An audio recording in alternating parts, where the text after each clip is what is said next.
Innal hamdalillah nahmaduhu wa nasta'inuhu wa nastaghfiruh wa na'udzu billahi min shururi anfusina wa sayyiati a'malina may yahdihillahu fala mudhillalah wa may yudlil fala hadiyalah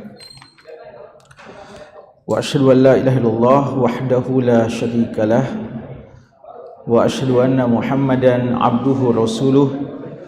Allahumma sholli ala Muhammadin wa ala alihi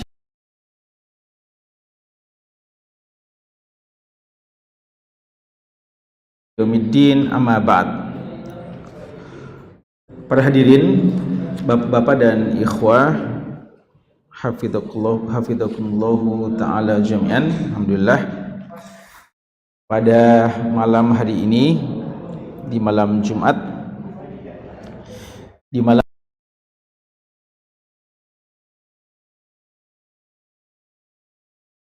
kita berkesempatan untuk hadir melaksanakan sholat secara berjamaah. Kemudian kita mengisi waktu kita guna memperbanyak salam dan hadis-hadis beliau yang mulia, hadis-hadis beliau yang sahih yang diriwayatkan oleh Al-Imam Al-Bukhari dan Al-Imam Muslim rahimahumallahu ta'ala, yang dikumpulkan oleh Syekh Muhammad Fuad Abdul Baqi dalam buku yang beliau beri judul dengan Al-Lu'lu' wal Marjan Fima Ittafaqa Alaihi Asy-Syaikhan.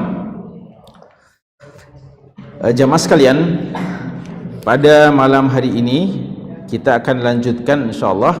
Kita sudah menyelesaikan pembahasan bab tentang persoalan sa'i antara Safa dan Marwah,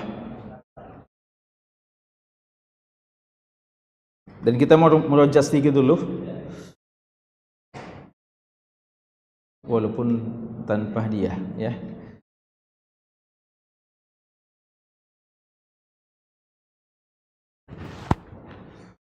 Pertanyaan.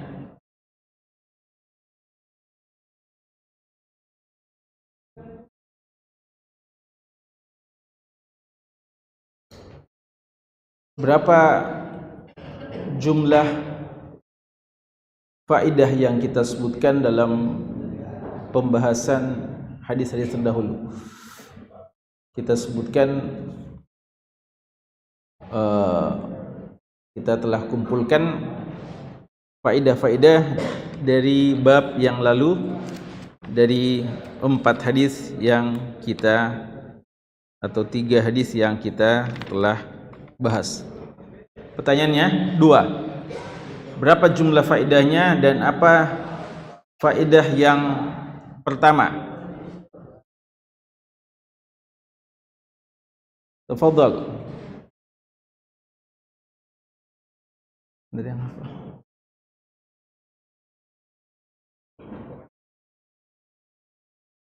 Sufyan. Tafadhal. Berapa?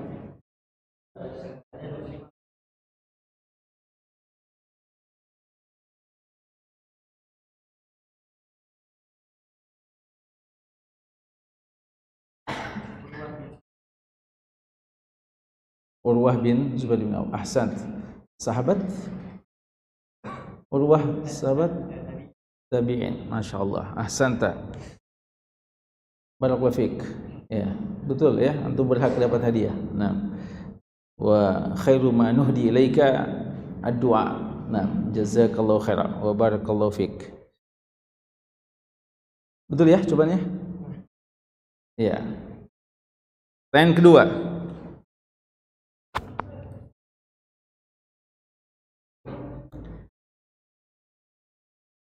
Siapa saja selain Urwah bin Zubair yang kita sebutkan tokoh-tokoh yang menjadi pemeran utama dalam hadis-hadis yang kita bahas yang lalu? Tadi sudah disebutkan Urwah bin Zubair. Sebutkan lagi minimal 3 ya. Silakan.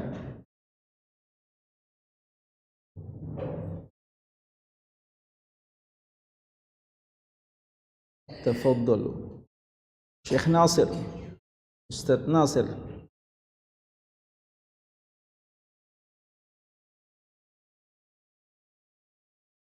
Siapa?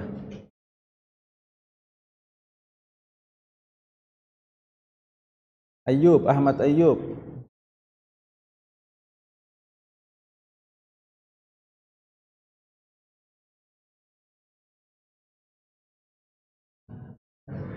Siapa? Zuhri.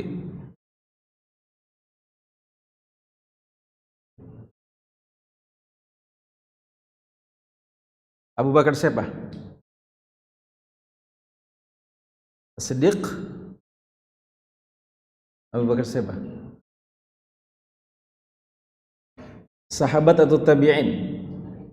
Tabi'in. Abu Bakar siapa?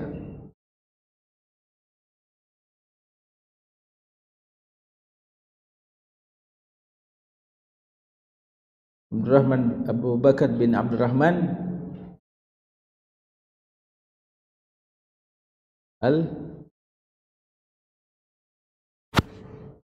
Al-Makhzumi, ya, sahabat bin Haris Al-Makhzumi. Tabi'in atau sahabat? Tabi'in, min fuqaha'i tabi'in. Baik. Masih ada Ayub, Ahmad. Hadis yang terakhir siapa yang riwayatkan? Anas bin Malik radhiyallahu anhu. Masyaallah, santa. Nah. Berapa ikhwah SMP di sini? Berapa teman-teman? Hah? 4 orang. Masyaallah. Ya. Ini Ahmad Ayub. Bapaknya dulu biasa ikut juga talim, ya. Waktu masih Dunhas. Sekarang anaknya yang hadir, ya. Dan selanjutnya,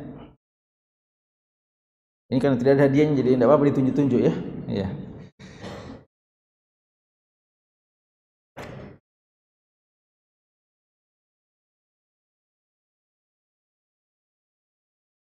Mau cocokkan nomornya antum dengan yang kami tulis. Faedah ke-10. Apa faedah ke-10?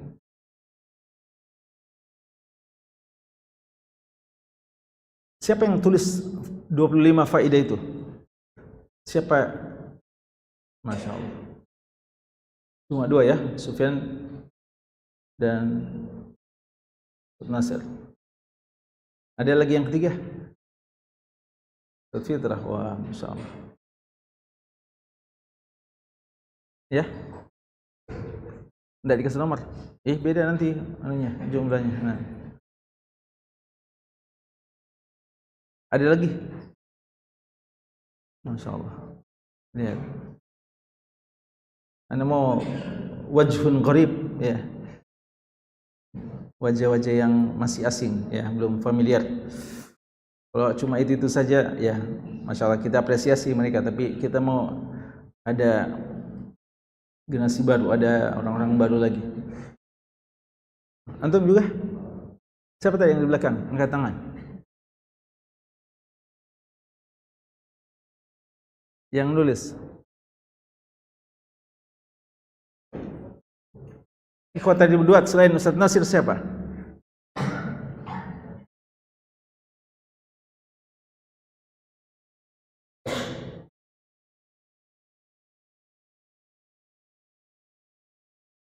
Ada.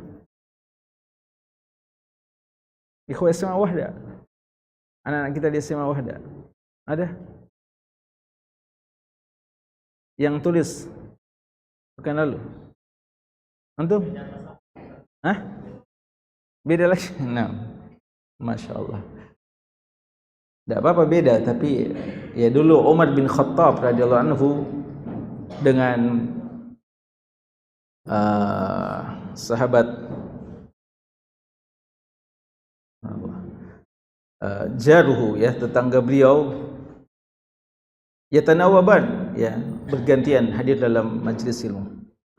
Tapi saling bergantian maklumat juga. Siapa yang hadir menyampaikan kepada yang tidak hadir, sehingga tidak ada yang luput maklumat dari penyampaian Nabi kita SAW. Itban ya, Itban bin Malik radhiyallahu anhu. Tadi ada yang ngangkat tangan, betul? Hafal?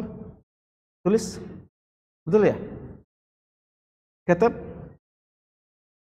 Tulis? Antum? Masya Allah. Tadi berduat? Berapa? Berapa antum tulis? 25? Yang 10 saya, yang 10. Kita mau lihat persis enggak? Ya.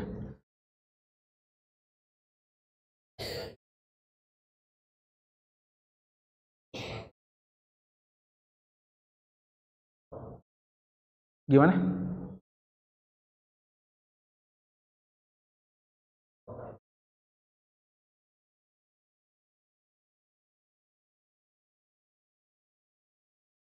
Gitu ya? Bahasa Arabnya, coba bahasa Arabnya. Biasa enggak. Apa? Antum enggak tulis bahasa Arabnya?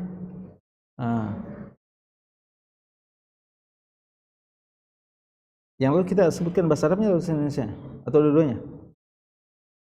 Dua-duanya. Baik.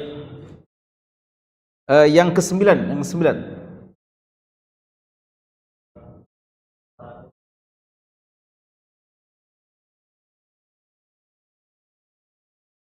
Nah, Masya Allah, ahsanta. Barakallahu fik. Ismuka? Masya Allah, ahsan. Ya, baik, kita lanjut kalau gitu ya.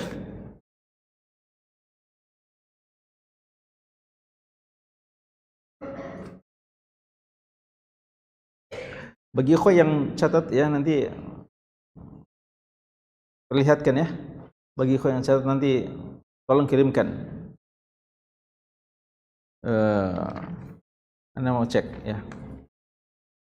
Kita masuk sekarang ke bab yang baru.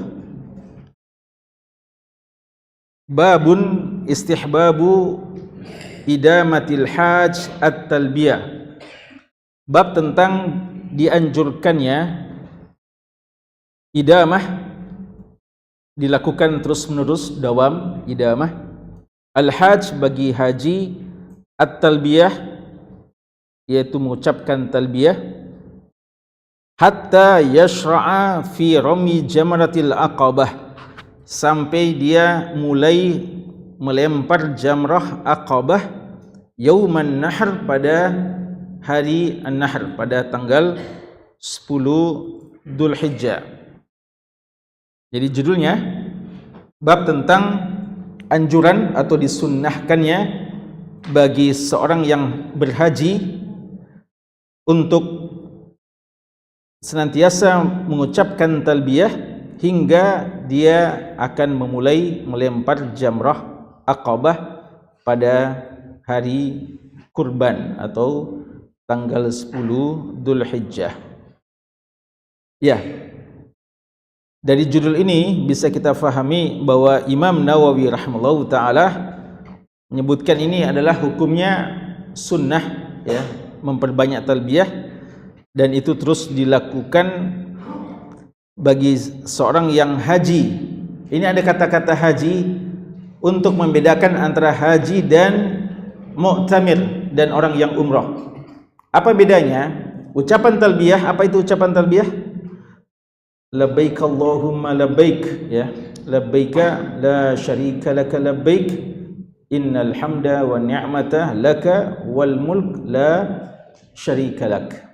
Ucapan talbiyah ini terbagi dua. Untuk orang yang umrah dimulai pada saat dia berniat ihram. Setelah dia berniat ihram, setelah dia mengucapkan labbaik Allahumma umratan atau Allahumma labbaika umrah. Sejak dia mengucapkan kalimat itu, maka disunahkan memperbanyak talbiyah. Sampai kapan? Sampai dia akan memulai tawaf. Jadi umpama dia tunda, ya umpama biasa ada jamaah umrah, tiba umpama dia dari Madinah, tiba di Mekah. Sejak dia di Madinah, di Dzul Hulaifah umpamanya, di Bir Ali, dia mengucapkan talbiyah itu, ihram dan talbiyah, lalu tiba di Mekah, kelelahan, istirahat dulu, dan nanti dia bilang besok pagi saya akan tawaf, maka berapa jam pun berlalu antara ihramnya, awal ihramnya sampai dia memulai tawaf, dianjurkan bagi dia memperbanyak talbiyah. Ya, kalau di sini bahasanya idamah artinya terus menerus dia talbiyah, karena memang ulama menjelaskan tidak ada zikir yang paling afdol diucapkan bagi orang yang ihram melainkan talbiyah ini.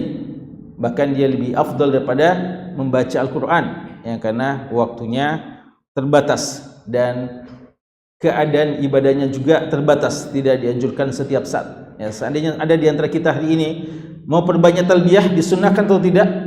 Ya, ada di antara kita begitu cita-cita mau umrah, mau haji, ya Allah, labbaik Allahumma labbaik, disunahkan atau tidak? Ya, kita bisa bilang dia melakukan bid'ah kalau dia memperbanyak hal itu di selain tempat dan waktunya, ya, di selain tempat dan waktunya. Karena dia tempatnya khusus dan waktunya sangat khusus, karena itu dia sangat dianjurkan untuk diperbanyak pada saat dia sedang ihram. Itu bagi jamaah umrah. Pembahasan kita ini bagi jamaah haji. Untuk jamaah haji, kalau jamaah umrah waktunya tentu saja tergantung siapa? Tergantung orang yang umrah. Tanggalnya, bulannya, tahunnya ini tergantung dia. Kita tidak bisa tentukan. Adapun jamaah haji, tanggalnya kapan? Kapan dimulai haji itu? Tanggal, ya, tanggal berapa? Tanggal 8, ya, tanggal 8 hari tarwiyah, baik yang mutamatti', ya, yang utamanya bagi yang mutamatti', ya, bagi yang mutamatti' yang sudah sempat umrah sebelumnya, lalu dia dia sudah tahallul dan akan memulai hajinya, ya. Pada tanggal 8 seluruh jamaah haji memulai hajinya, ya, memulai hajinya. Sejak itu, ya, waktu duha, ya. Jadi hari tarwiyah itu sejak hari waktu duha, terus dia memperbanyak talbiyah, Kita tidak menafikan, tidak melarang zikir-zikir yang lain, tidak melarang membaca Al-Quran, tidak melarang untuk bernasihat dan mengisi waktunya dengan hal yang bermanfaat, tapi jangan sampai mengabaikan talbiyah, karena ini zikir yang paling dianjurkan, ya, pada saat kita mengerjakan umrah atau haji. Sejak tanggal 8 sampai kapan, ya, ini sebenarnya ada khilaf, ya, ada khilaf di kalangan ulama kita. Utamanya pada tanggal hari Arafah, ya. Jadi sebenarnya ada khilaf tentang akhirnya. Untuk awalnya disepakati, yaitu pada saat hari tarwiyah itu. Untuk berakhirnya, sebagian mengatakan dia berakhir pada hari Arafah, karena hari Arafah itu dianjurkan untuk memperbanyak zikir dan doa, dan tidak disebutkan bahwa Nabi kita sallallahu alaihi wasallam bertalbiyah dan memperbanyak talbiyah pada saat beliau wukuf di Arafah, ya. Seandainya ada dalilnya, tentu dinukil kepada kita, karena para sahabat merekam dengan baik apa-apa yang dilakukan oleh Nabi sallallahu alaihi wasallam pada saat beliau melakukan haji, utamanya pada waktu wukuf. Sebagian ulama lagi mengatakan bahwa dia dimulai pada tanggal hari tarwiyah itu, dan khusus pada saat wukuf dan pada saat setelah wukuf. Apa setelah wukuf? Apa amalan setelah wukuf? Ya, mabit di Musdalifah, ini diperbanyak zikir, tidak talbiyah. Nanti setelah itu mulai lagi bertalbiyah. Sampai kapan? Sampai melempar jumrah Aqabah. Dan sebagian ulama mengatakan berdasarkan hadis ini dan bab ini bahwa hukum asal diperbanyak talbiyah sejak tanggal 8 itu sampai melempar jumrah, termasuk pada waktu wukuf. Kalau ada yang mengatakan mana dalilnya pada waktu wukuf, dikatakan walaupun tidak disebutkan dalil secara khusus, namun hukum asal talbiyah memang dianjurkan diperbanyak sampai melempar jumrah. Dan kata-kata sampai melempar jumrah berarti termasuk dalamnya apa? Wukuf di Arafah dan mabit di Muzdalifah. Kita lihat dalilnya, ya, kita akan bahas satu hadis yang disebutkan dalam bab ini yang menjelaskan tentang masalah yang kita bicarakan ini. Hadisnya cuma satu, hadis yang ke-805. Hadisu Usamah bin Zaid. Hadis yang datang dari Usamah bin Zaid radhiyallahu anhu wal Fadl, dan Fadl bin Abbas radhiyallahu taala anhuma. An Quraib, dari Quraib maula Ibni Abbas, maula Ibni Abbas. Apa artinya maula? Budak yang dibebaskan oleh Abdullah bin Abbas, yang merupakan pelayan Abdullah bin Abbas. Pernah dengar tentang Quraib? Apa yang terkenal tentang Quraib ini radhiyallahu ta'ala anhu au rahimahullah?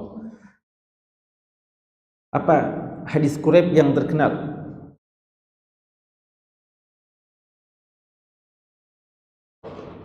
Iftar. Tentang apa?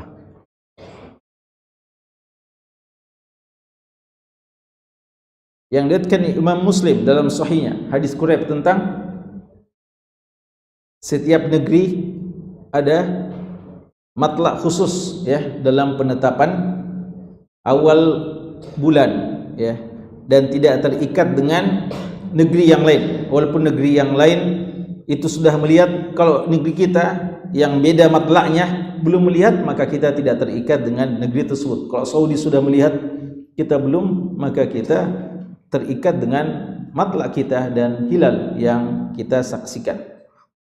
Apa dalilnya? Salah satu dalil yang paling kuat hadis Quraib yang diriwayatkan Imam Muslim ketika beliau diutus untuk ke Syam, dan waktu itu orang-orang Syam yang dipimpin waktu itu oleh Muawiyah bin Abi Sufyan telah melihat ru'ya sejak malam Jumat, dan penduduk Makkah, Abdullah bin Abbas, itu nanti malam Sabtu.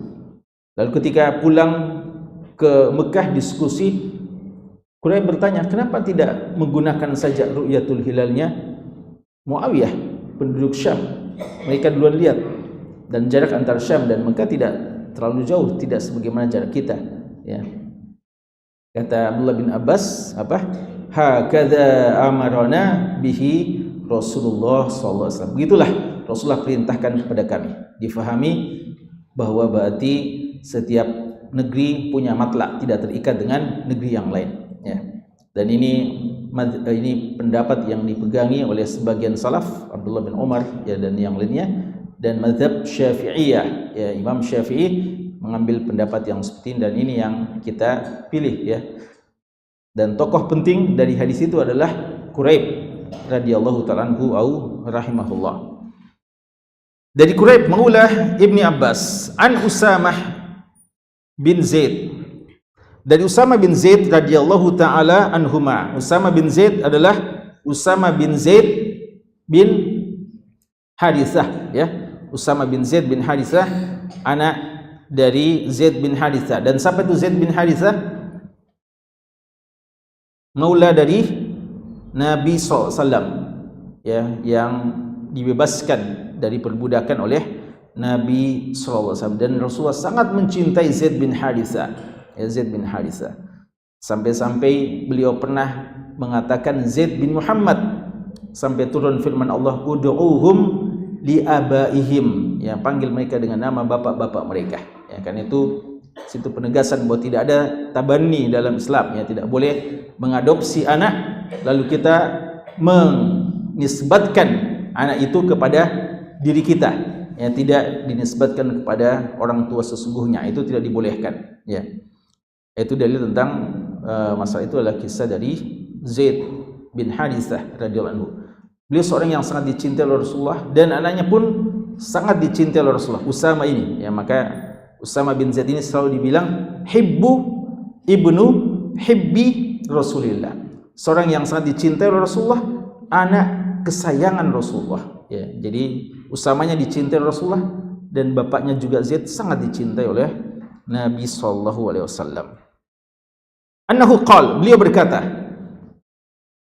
radiftu Rasulullah sallallahu alaihi wasallam, saya dibonceng oleh Rasulullah sallallahu alaihi wasallam min Arafatin, dari Arafah. Ya, kita langsung sebutkan saja faedahnya karena waktu yang terbatas. Usama bin Zaid, atau kita artikan dulu ya, gimana? Kita artikan dulu secara cepat ya, sebelum kita sebutkan faedah-faedahnya. Radiftu Rasulullah sallallahu alaihi wasallam min Arafat, aku pernah dibonceng oleh Rasulullah sallallahu alaihi wasallam. Radiftu artinya saya dibonceng oleh Rasulullah. Kalau saya yang membonceng, ardaftu ya. Tapi kalau radiftu, ana radif, saya dibonceng oleh Rasulullah. Jadi Rasulullah yang membonceng. Kalau saya yang membonceng Rasulullah, ardaftu Rasulullah. Min Arafat, sejak berada di Arafah, sejak wukuf di Arafah. Artinya bertolak dari Arafah. Falamma balagha Rasulullah sallallahu alaihi wasallam, falamma balagha Rasulullah sallallahu alaihi wasallam asy-syi'ba al-aisar alladhi duna al-Muzdalifah anakha. Ketika Rasulullah sallallahu alaihi wasallam sampai di satu lembah bagian kiri sebelum tiba di Muzdalifah, ini kan perjalanan dari Arafah menuju Muzdalifah, mau mabit, setelah wukuf mabit. Anakha, beliau singgah, ya, menyuruh singgah untanya. Fabala, beliau buang air kecil, kencing. Summa jaa, kemudian beliau datang. Fasobabtu alaihi alwudu, maka saya, kata Usamah, menuangkan untuk beliau air wudu. Fatawadda'a wudu'a khafifan, beliau berwudu dengan wudu yang ringan, artinya tidak disempurnakan wudunya. Wudu yang ringan artinya tidak isbagul wudu, seadanya saja, ya, seadanya. Yang penting sah wudunya, tidak dengan sempurna, tidak sampai 3 kali dan semua diusap dengan baik-baik, ya. Tapi wudu yang sah. Faqultu as-shalah ya Rasulullah. Saya berkata, Usama berkata, salat wahai Rasulullah. Kita salat sekarang wahai Rasulullah. Qal, beliau mengatakan, as-shalah, kendaraannya, hatta atal Muzdalifah, hingga tiba ke Muzdalifah. Fasalla, maka beliau melakukan salat. Summa radifa al-Fadl Rasulullah, kemudian setelah itu Fadl bin Abbas yang kali ini dibonceng oleh Rasulullah sallallahu alaihi wasallam.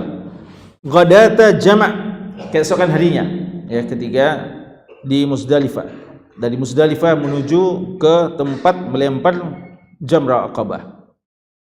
Qala Quraib, berkata Quraib, fa akhbarani Abdullah bin Abbas, saya diberitahu oleh Abdullah bin Abbas, anil Fadl, dari Fadl, anna Rasulullah sallallahu alaihi wasallam, bahwasanya Rasulullah sallallahu alaihi wasallam lam yazal yulabbi, terus beliau mengucapkan talbiyah, hatta balagha al-jamrah, sampai beliau melempar atau tiba di tempat pelemparan Jamrah Aqabah.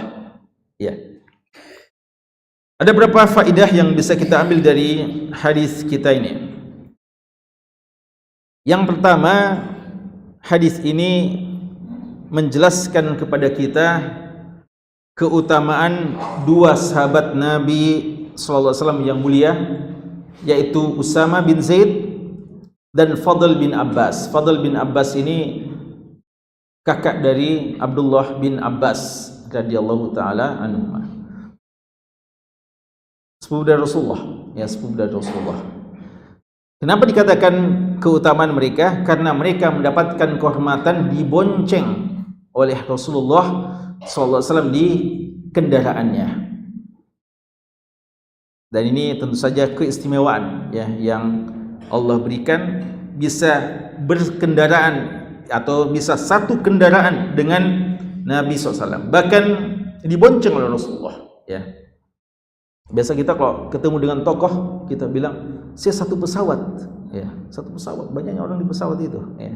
Satu pesawat saja ya, ketemu dengan seorang tokoh, seorang ulama atau tokoh yang dia idolakan, yang dia kagumi, padahal tokoh itu bukan pilotnya, satu pesawat saja ya, dia sudah merasa tersanjung ya, bangga.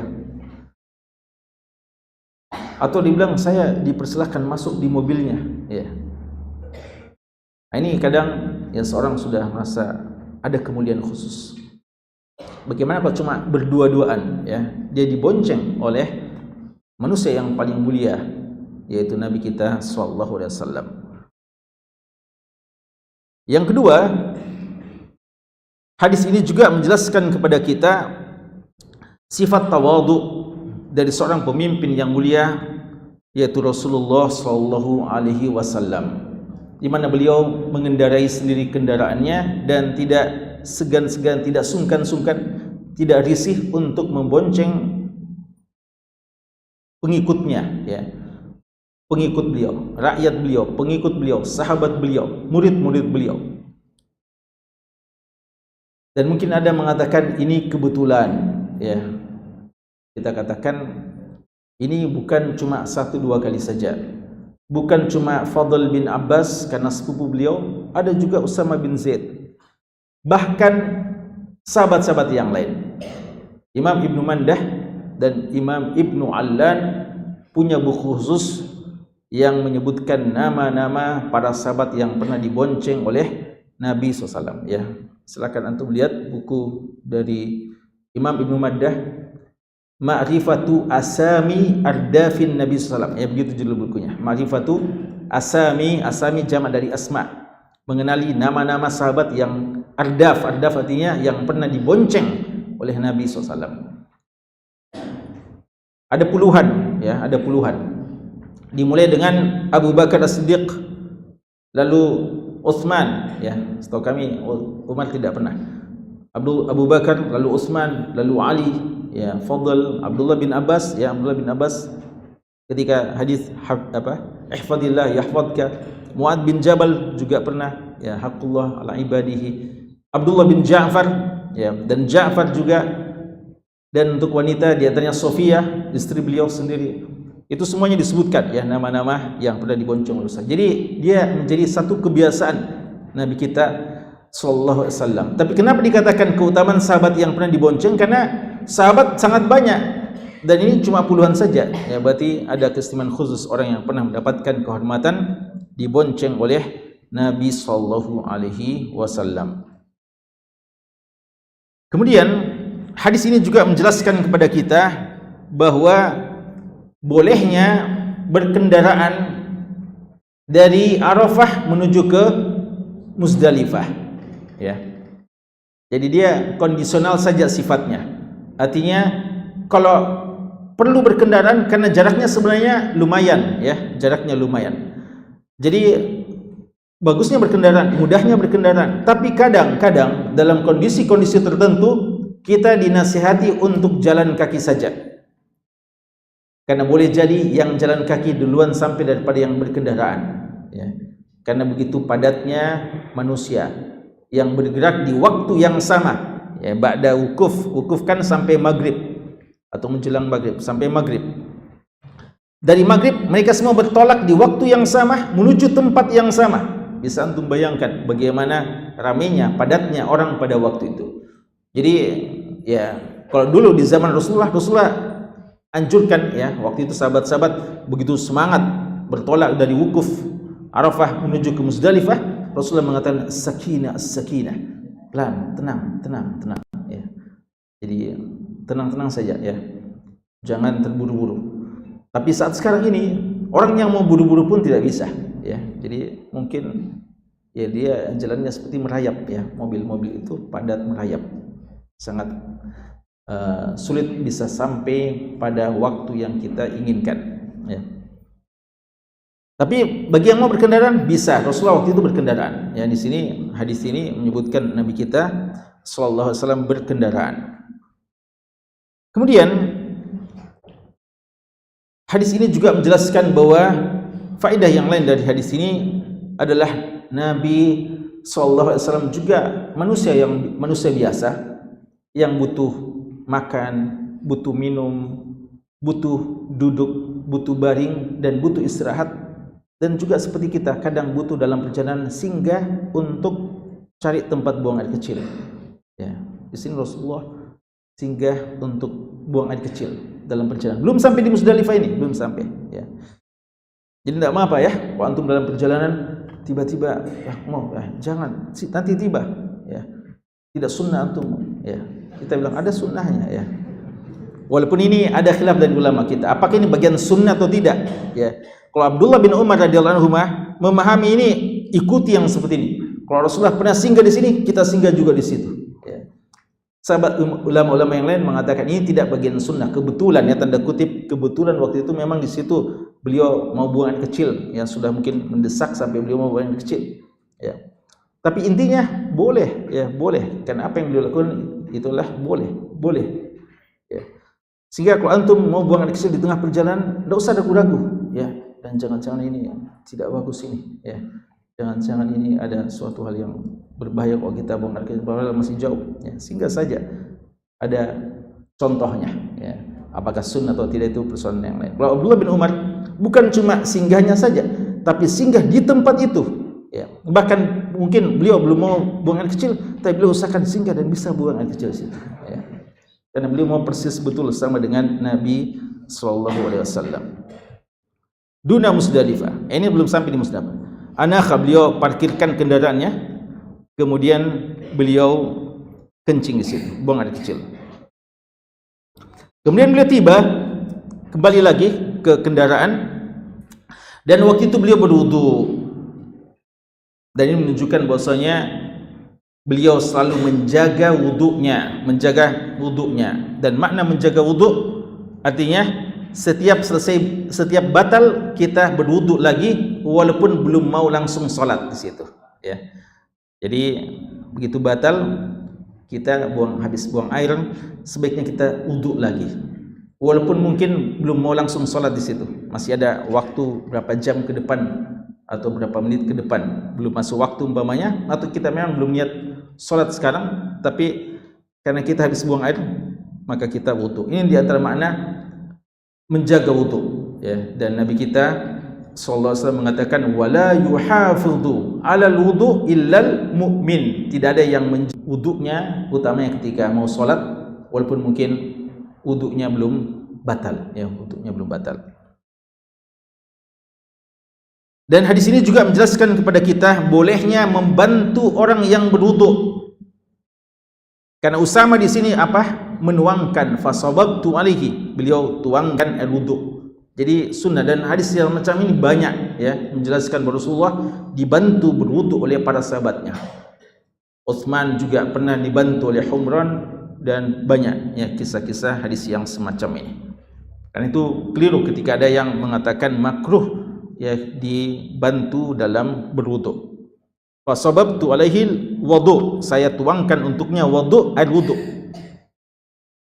Kemudian hadis ini juga menjelaskan kepada kita bahwa boleh kadang wudu itu tidak isbagh, tidak disempurnakan dengan sesempurna mungkin. Boleh wudu yang sekadarnya, ya, mungkin cuma 1 kali saja, tidak sampai 3 kali, ya. Jadi walaupun dalam hadis dikatakan di antara keutamaan ribat adalah isbagul wudu, utamanya apa?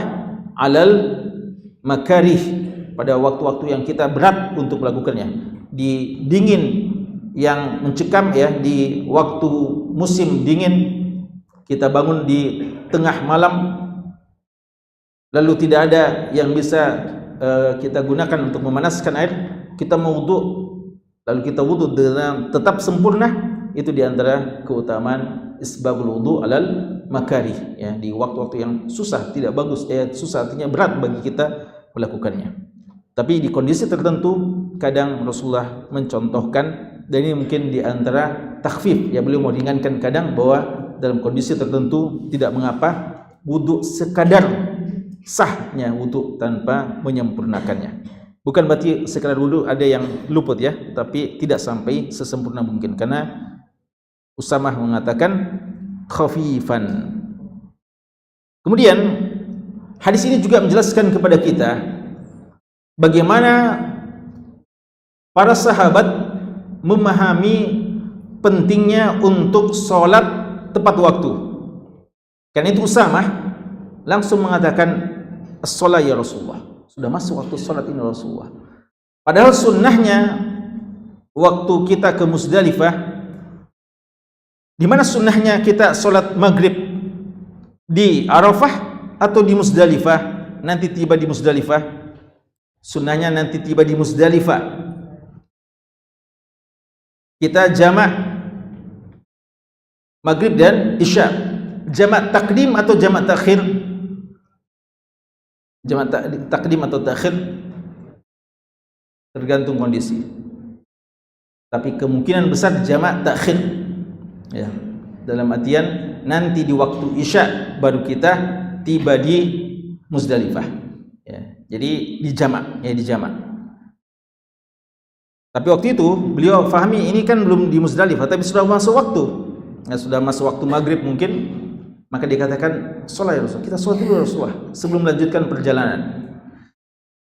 Hadis ini juga menjelaskan kepada kita bahwa seorang murid tidak mengapa mengingatkan gurunya atau seorang yang lebih mulia darinya, orang tuanya, atau seorang yang lebih mulia terhormat dari segi umur, dari segi ilmu, dari segi jabatan, tentang sesuatu yang diketahui bahwa itu adalah sesuatu yang wajib atau sesuatu yang mestinya dikerjakan, walaupun sebatas pengetahuannya. Ya, Usama merasa bertanggung jawab untuk mengingatkan Rasulullah. Jangan-jangan Rasulullah lupa atau bagaimana, maka diingatkan Rasulullah sudah masuk waktu ini, sekalian kita sholat saja.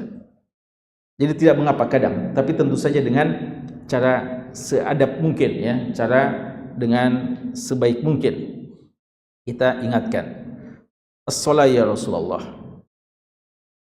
Kemudian Rasulullah mengatakan as-sholat amamak. Nah, ini yang kita katakan ya. Dalil ini, hadis ini menjelaskan bahwa disunnahkan nanti sholat maghrib dan isya pada waktu tiba di Muzdalifah ya, jam berapapun. Mungkin jam 9 baru kita tiba, mungkin jam 10, ada nanti hampir tengah malam bahkan baru tiba ya, tergantung kondisinya. Dan sunnahnya ya, atau sebelumnya, farakiba Rasulullah SAW hatta atal Muzdalifah. Jadi menekankan atau mengingatkan atau membuktikan kepada kita bahwa wudunya beliau tadi itu bukan karena sudah mau masuk waktu sholat ya, bukan karena sudah mau sholat, tapi karena habis buang air ya, habis buang air. Setelah itu beliau lanjutkan perjalanan sampai tiba di Muzdalifah. Jadi memang beliau sudah katakan nanti kita tiba di Muzdalifah baru sholat. Fasalla, maka beliau sholat. Sunnahnya ikhwas sekalian, setelah kita tiba di Muzdalifah, mabit di Muzdalifah. Apa yang dilakukan di mabit Muzdalifah? Mabit, langsung tidur. Cuma mungkin kita lapar ya, mungkin karena habis perjalanan dari Arafah, kita mungkin mau makan malam dulu ya. Besok perjalanan lagi ke Jamrah Aqabah, dan besok itu amalan yang paling banyak besoknya, tanggal 10-nya Yaumul Hajjil Akbar, maka butuh kekuatan. Tapi sekadarnya saja, sekadarnya, karena setelah itu tidak ada amalan yang paling afdal dikerjakan kecuali tidur istirahat. Sampai kapan? Sampai masuk waktu subuh. Makanya ada khilaf, apakah Nabi kita SAW pernah meninggalkan sholat lail dalam kehidupan beliau atau tidak. Sebagian mengatakan tidak pernah sama sekali. Tapi yang ada khilafnya di waktu mabit di Muzdalifah. Karena dalam hadis Jabir yang paling panjang tentang manasiknya Rasulullah dan apa yang dilakukan Rasulullah, tidak disebutkan bahwa Rasulullah bangun menjelang subuh atau bangun tengah malam untuk sholat lail di mabit Muzdalifah. Sebagian mengatakan walaupun tidak disebutkan hukum asal Rasulullah itu salat lail, ya, walaupun tidak disebutkan. Namun bagi ulama yang mengatakan Jabir telah merinci setiap amalan Rasulullah, tidak menyebutkan bahwa itu Rasulullah mengerjakan salat lail. Ala kulli hal, yang kita mau katakan bahwa amalan yang paling bagus di malam Musdalifah adalah istirahat, tidur, ya. Maka jangan habiskan waktu untuk hal yang tidak bermanfaat, ya. Karena salat lail saja, ya, umumnya ulama mengatakan tidak dikerjakan. Wallahu alam. Kemudian keesokan harinya summa radifal fadl, ya, kemudian keesokan harinya gantian yang dibonceng, ya. Jadi gantian dibonceng. Jadi tidak apa-apa ini, ya. Jadi tidak mungkin bilang ya kemarin saya lagi, ya. Jadi bisa gantian, ya. Jadi kemarin Usama, hari ini Fadl lagi. Anil Fadl lagi yang menceritakan summa radifal fadl Rasulullah ghadata jama', besok harinya, ya, pada hari Musdalifah. Qala Quraib fa akhbarani Abdullah bin Abbas saudara dari Fadl mengatakan bahwasanya Fadl mengatakan selama perjalanan Rasulullah sallallahu alaihi wasallam lam yazal yulabbi, terus bertalbiyah. Ini bagus, ya. Jadi besok harinya menuju ke tempat lempar jamrah Aqabah, ya, kita bertalbiyah. Ya, termasuk kita sambil mengumpulkan apa yang kita mau kumpulkan, batu, ya. Berapa batu kita kumpulkan besoknya? Berapa? 7 saja, ya, 7. Karena baru melempar satu kali, cuma di jamrah Aqabah saja. Belum tanggal 11, 12, 13. Itu kalau nanti 11, 12, 13 yang lempar 3 jamrah Aqabah, wusta dan, ya, lalu sugra atau sugra, wusta dan kubra atau Aqabah. Aqabah itu kubra, ya. Itu nanti di tanggal 11 dan 12 dan 13. Adapun tanggal 10-nya cuma satu kali saja melempar, artinya cuma di Aqabah dan dalam lemparan itu 7 butir, ya. Dan setiapnya kita bertakbir. Ulama kita mengatakan karena pada saat kita melempar jamrah Aqabah itu takbir, maka pada saat itulah dihentikan talbiyah. Sebelum itu talbiyah terus Rasulullah, memperbanyak labbaik Allahumma labbaik, labbaik. Dan setelah itu, ya, beliau tidak lagi mengucapkan talbiyah. Ya, sekian ini wallahu taala alam. Sallallahu ala nabiyina Muhammad wa ala alihi washabbihi wasallam walhamdulillahi rabbil alamin. Ya ayyuhalladzina amanu tubu ilallah, tubu ilallah, tubu ilallahi taubatan